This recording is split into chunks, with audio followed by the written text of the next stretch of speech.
Olá, queridos amados irmãos, graça e paz a cada um de vocês. Sejam todos muito bem-vindos e bem-vindas aqui ao nosso canal. Que alegria podemos então chegar nesse domingo, 21º domingo do tempo comum, último domingo do mês de agosto, mês das vocações. E hoje nós queremos então render graça a Deus por todos os leigos e leigas da nossa igreja que colaboram, contribuem e vivem o seu ministério, a sua vocação, principalmente os catequistas. Nesse dia, a elas concedido, queremos então rezar por todos os ministérios, leigos e leigas da nossa igreja. E a liturgia de hoje então propõe para a nossa reflexão o Evangelho de São Mateus, capítulo 16, versículos de 13 a 20, que vai nos narrar o seguinte: Naquele tempo, Jesus foi à região de Cesaré de Filipe e aí perguntou a seus discípulos: Quem dizem os homens ser o Filho do Homem? Eles responderam: Alguns dizem que é João Batista, outros que é Elias, outros ainda que é Jeremias ou algum dos profetas. Então Jesus lhe perguntou: E vós, quem dizeis que eu sou? Simão Pedro respondeu: Tu és o Messias, o Filho do Deus vivo. Respondendo, Jesus lhe disse: Feliz és tu, Simão, filho de Jonas, porque não foi um ser humano que te revelou isso, mas o meu Pai que está no céu. Por isso eu te digo que tu és Pedro, e sobre esta pedra construirei a minha igreja, e o poder do inferno nunca poderá vencê-la. Eu te darei as chaves do reino dos céus. Tudo que tu ligares na terra será ligado nos céus. Tudo que tu desligares na terra será desligado nos céus. Jesus então ordenou aos discípulos que não dissessem a ninguém que ele era o Messias. Palavra da salvação. Glória a vós, Senhor. Queridos e amados irmãos, chegamos então ao último domingo desse mês de agosto, mês das vocações, onde a cada domingo nós então fomos enriquecidos e tivemos a oportunidade de refletir e rezar pelos ministérios da igreja e perceber que são os mais variados, mais diversos. Aqui, a cada domingo, nós então tivemos a oportunidade de rezar por alguns, destacar alguns, mas são os mais diversos, ministérios existentes na igreja. Lá no primeiro domingo, nós então rezamos pelos ministros ordenados, aqueles que se consagraram através do sacramento da ordem, para poder colaborar na construção do reino de Deus, na busca pela santidade e também se santificando. E assim, passado então, nós fomos para o segundo domingo, onde celebrávamos o Dia dos Pais, e podemos então ali rezar e refletir também sobre a vocação à família, perceber que constituir uma família não é, eu não vou ser padre, eu não vou ser um religioso, religiosa, minha vocação então é ser pai ou mãe de família. E não é. Muitas pessoas não têm essa vocação, dado a importância que cada um assume no papel quando constitui a sua família. Mas tivemos a oportunidade também de rezar a Semana Nacional das Famílias, pedindo a Deus pelas famílias de todo o mundo, para que sejam de fato a igreja doméstica, vivam e assumam o seu papel. E avançamos mais um domingo, onde chegamos então na solenidade da Assunção de Nossa Senhora, e nós refletimos então sobre a vocação à vida consagrada nos religiosos, religiosas, todos aqueles então que também buscam, através dessa consagração, a poder então ser sinal do amor, da partilha, da ternura de Deus, seja como uma pessoa confinada, como muitas pessoas religiosas e religiosas, através então ali dos seus conventos. E também podemos refletir sobre aqueles que uma vocação dos nossos tempos atuais, nas comunidades de vida, onde também se consagram e se põem a poder também anunciar, cada um com seu carisma, a vontade de Deus. E hoje chegamos então ao último domingo, onde nós então celebramos e rezamos, pedimos a Deus sobre as demais vocações, ou seja, os leigos e leigas da igreja, que são a maior parte das pessoas que constituem a nossa comunidade. Porque do que seria um padre, um bispo, um papa, sem os leigos, para poder então ajudar na missão? Nada ele poderia fazer, porque tamanha dimensão das vocações, do serviço na igreja, e ele sozinho não iria conseguir dar conta, mas ele pode contar então com pessoas que também foram chamados por Deus e ali podem então viver essa vocação, essa missão. E de maneira especial os catequistas, né? Aqueles que fazem então a palavra de Deus ecoar no coração daqueles a qual então são chamados a ser catequizados. E assim, queridos amados irmãos, nós vamos percebendo que essas demais vocações, elas então nos enriquecem, mas que podemos então incrementar muito mais vocações, na medida em que as pessoas então vão percebendo que ninguém veio a essa vida para ficar de braços cruzados, né? Somente reclamando das coisas, não. Cada um de nós podemos então dar a nossa parcela de contribuição na construção do reino de Deus. E para que nós possamos então bem refletir hoje, as leituras de hoje nos enriquecem e nos ajudam a poder então entender primeiramente que servir a Deus é através da nossa vocação, do nosso chamado, não quer dizer que isso se traduza em poder, onde então nós queremos nos promover, aparecer. Não é nada disso. O próprio Jesus no Evangelho, então, ele dizia para os discípulos e para nós: o Filho do Homem veio ao mundo não para ser servido, mas para servir e dar sua vida em resgate de muitos. Então essa também é a nossa vocação. E como diz o Papa Francisco, os ministérios da igreja devem se traduzir em serviço em prol dos nossos irmãos. Por quê? Se não for assim, não tem razão de existir os ministérios da igreja. E só tem razão se de fato nós então vivenciarmos e colocarmos em prática tudo isso que é a nossa vocação e que é bonita. Seja ela qual for, é linda e maravilhosa, porque também nos ajuda a poder construir esse reino de amor e de paz. A primeira leitura de hoje, queridos amados irmãos, extraído do livro do profeta Isaías. Ela então vai nos falar o seguinte: tem lá um servo, um administrador chamado Sóbina, né? Que ele então tinha o poder nas mãos, através das chaves, né, que lhe foi confiada, de poder então ali governar o palácio, a família do rei Davi, a descendência dele, né? E assim então, esse servo, ao invés de poder então servir e se colocar a serviço das pessoas, o que ele estava fazendo? Ele estava se beneficiando, né, com aquilo que esse ministério dele trazia para ele. A tal ponto, olha só, um pouquinho antes dos versículos propostos na leitura de hoje, como primeira leitura, nós temos então ele então gasta o dinheiro. Olha só, o povo está vivendo um tempo de dificuldade, passando por necessidade, nada diferente dos dias de hoje, viu?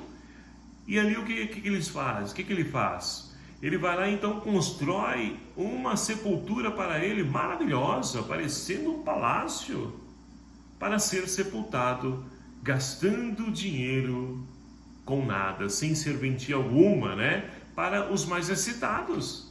E ali então Deus, que ele olha, ele observa, e então ele vai dizer para ele: olha, será retirado de você esse poder que foi atribuído a você, e vai ser entregue então a Eusias, homem de confiança, homem de Deus, que vai ser como o pai para essa multidão necessitada.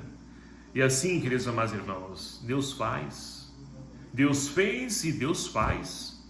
Agora, nós precisamos então entender isso, porque senão, do que adianta eu me colocar a serviço se eu não coloco serviço em prol das pessoas? Só coloco, né, isso para me beneficiar. E aí a gente pode fazer uma leitura atualizando, né, aqueles que assumem o governo, o poder, para poder governar em prol das pessoas mais necessitadas. E qual a atitude deles? Será diferente da atitude então de Sóbina? A gente olhando isso, a gente vai perceber que não, é totalmente igual, ou se não pior. E assim então Deus, no momento oportuno, ele vai fazer justiça. Agora nós precisamos então confiar, acreditar e, é claro, fazer a nossa parte. Não podemos deixar isso, né, lavar as nossas mãos dizendo que Deus resolva, que não sei quem resolva. Não, nós devemos fazer a nossa parte. Aquilo que cabe a cada um de nós, devemos fazer, por que não? cobrar daqueles que nós então elegemos para que possa cumprir as suas promessas, possam então governar em prol do povo, porque a política, né, ou seja, a administração da polis, da cidade, ela se dá para poder então ajudar os mais necessitados e não para se beneficiar e beneficiar a sua família. E assim nós podemos então avançar para as leituras de hoje, que, como então dizia, muito nos ajudam, contribuem para que nós possamos então entender. Aqui se dá então a vocação, o chamado de Deus para cada um de nós. E aí nós temos então como o salmista, né? Hoje ele nos convida então a responder, a rezar: ó Senhor, vossa bondade é para sempre, completai em mim a obra começada. Deus então não faz uma obra pela metade, a obra de Deus é completa. Agora é preciso esperar, sofrer as demoras de Deus, que no tempo oportuno nós poderemos então contemplar a glória de Deus, Ele então agindo e intervindo na história. E assim nós podemos então avançar, porque a segunda leitura de hoje, Paulo mais uma vez escreve à comunidade de Roma, e ele faz uma reflexão que nos convida também a poderem perceber a sabedoria de Deus. Através das pequenas coisas, pequenas pessoas, a sabedoria de Deus então, ela é imensa, superior aos nossos entendimentos, nossas limitações. Então, é preciso de fato perceber que Deus, Ele vem com a sua sabedoria e nos enriquece com a sua ciência, para que nós possamos então ir além da nossa realidade, das nossas condições. Porque, meus queridos amados irmãos, a nossa sabedoria é limitada e está presa, apegado a esse plano a qual nós estamos vivenciando, a esse mundo que nós vivenciamos. E as coisas de Deus, nós não temos nem ideia da dimensão e da benevolência que está por trás de tudo isso e que está por vir. Agora nós, através da nossa fé, precisamos confiar e enxergar além dessa realidade, usando as lentes da fé, que Deus tem sempre o melhor para cada um de nós. É assim que nós vamos então vencendo as atitudes de dor, de sofrimento, de perseguição, de calúnia, de sofrimento, desigualdade, tantas coisas que muitas vezes nos faz perder o chão. Mas a nossa fé nos leva a acreditar, a enxergar além dessa realidade, que tudo pode ser transformado através da oração.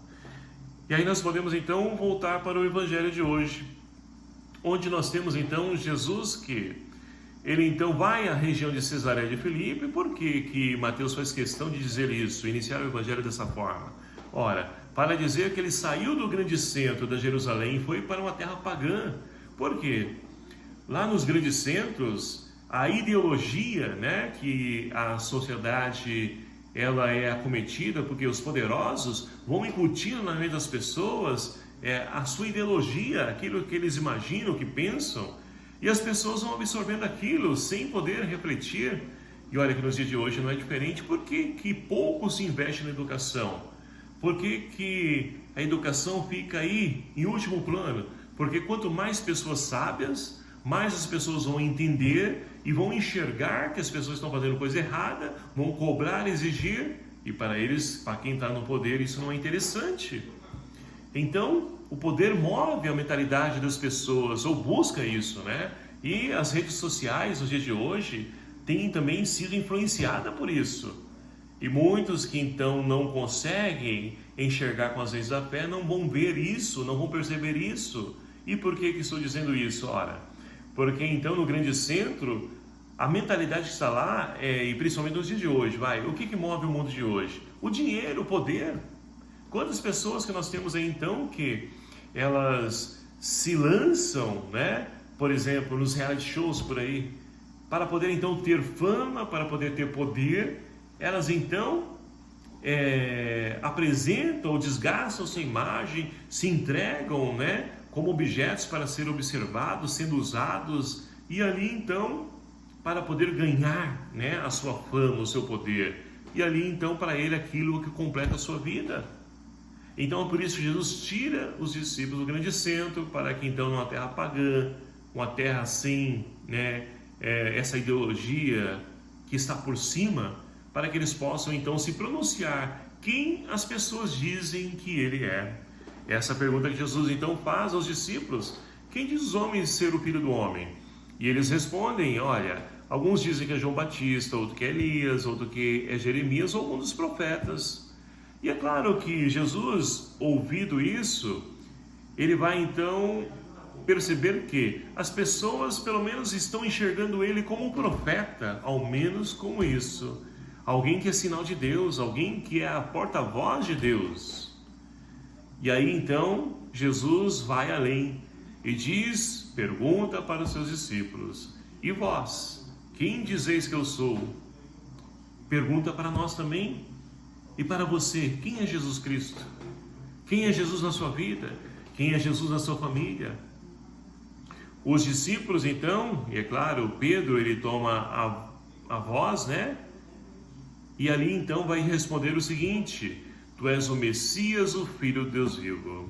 Faz a sua profissão de fé. E Jesus então vai elogiar Pedro, dizendo, olha, feliz és tu, Simão, filho de Jonas, porque não foi um ser humano que te revelou isso, mas o meu Pai que está nos céus. Ou seja, Deus, ele então se revela aos pequenos. Deus se revela àqueles que se abrem e buscam e desejam transformar essa realidade de dor, de sofrimento, de morte, e que se empenham nesse processo de busca, de construção. E aí então Jesus vai além disso e diz para Pedro, olha, por isso eu te digo que tu és Pedro, e sobre essa pedra eu construirei a minha igreja, e o poder do inferno nunca poderá vencê-la. Eu darei as chaves do reino dos céus. E quero parar por aqui. Eu te darei as chaves do reino do céu.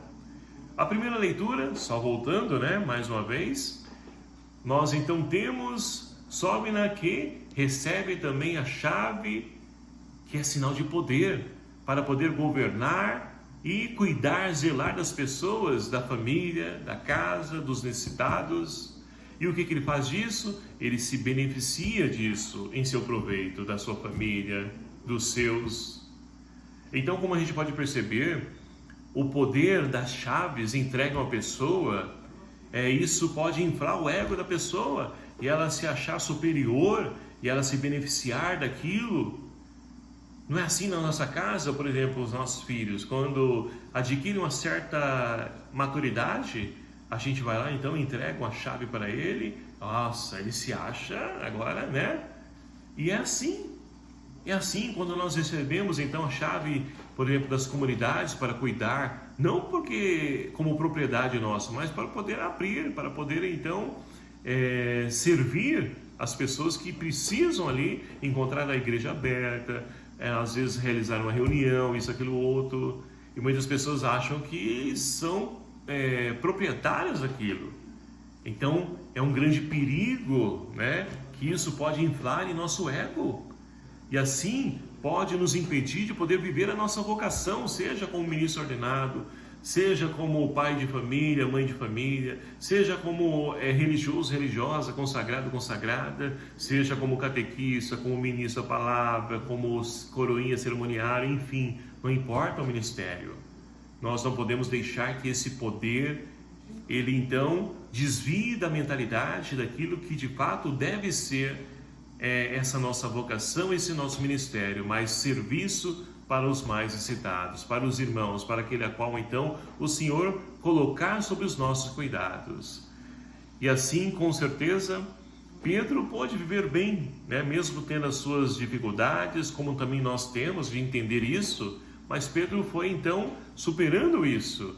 E é por isso que até os dias de hoje, né, com a pessoa do Papa Francisco, nós temos então esse Pedro que está no poder da igreja. Mas o Papa Francisco tem nos mostrado muito bem isso. Esse poder é traduzido no serviço. Em nada nos beneficia, em nada nos acrescenta, né, enquanto seres humanos, se nós não nos colocarmos a serviço do outro. É isso que Jesus então nos ensina, e é por isso que o finalzinho do evangelho de hoje, olha só, Jesus diz o seguinte, olha, tudo que tu desligares na terra será desligado no céu, ou seja, essa autoridade e poder, né, de governar a igreja. Mas olha só o último versículo.